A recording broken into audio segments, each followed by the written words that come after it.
ব্যাপার সঞ্জয় বাবু, শঙ্করের ফাইল খুঁজছেন নাকি? না না স্যার, আপনি এসেছেন শুনে আপনার শরীর কেমন আছে দেখতে আসলাম। আপনি কি সত্যিই চান আমার শরীর ভালো থাকুক? হ্যাঁ অবশ্যই, আপনি ভালো থাকলেই তো আমাদের ভালো। না, আমি মরলে আপনাদের ভালো।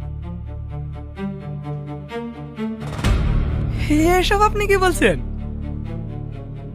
বসুন বসুন, যতই প্ল্যান করেন অত সহজে আমি মরছি না। দেখুন তো এনাকে চিনতে পারেন কিনা।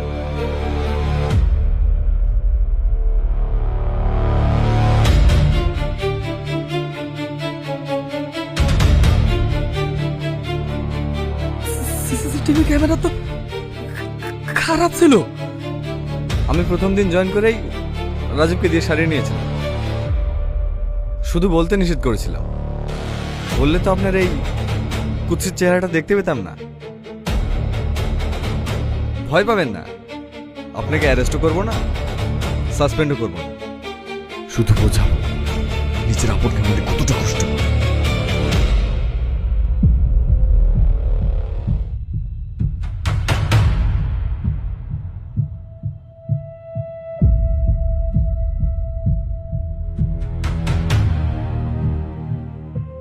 দেখুন তো সঞ্জয় বাবু, এই মেয়েটা মরলে আপনার কষ্ট হবে কি?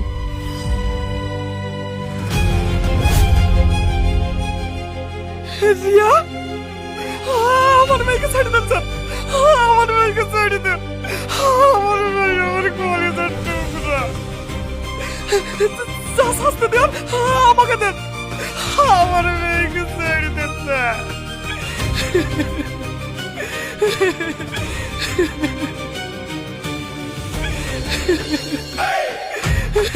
রাজু, কনফার্ম ঠিক মানুষকেই তুলেছিস। আমি ফোন করলেই শেষ করে দিব। এরকম করেন না স্যার, দয়া করে আমার মেয়েকে ছেড়ে দেন স্যার। আপনি যা শাস্তি দেন আমাকে দেন, দরকার হলে আপনি আমাকে ফাঁসির সাজা দেন, কিন্তু দয়া করে আমার মেয়েকে ছেড়ে দেন স্যার। চুপ করেন। খুব কষ্ট হচ্ছে, বুঝতে পারছেন আপন মানুষ মরলে কতটা কষ্ট হয়। আপনাদের মতো কিছু হারাম অফিসারদের জন্য আজ পুলিশের এত বদনাম, শুধু আপনার জন্য আমার ভাইয়ের মতো শত বছরকে মরতে হয়েছে। আমার ভুল হয়ে গেছে স্যার, আমার ভুল হয়ে গেছে। আপনি আমাকে ক্ষমা করে দেন, দয়া করে আমার মেয়েকে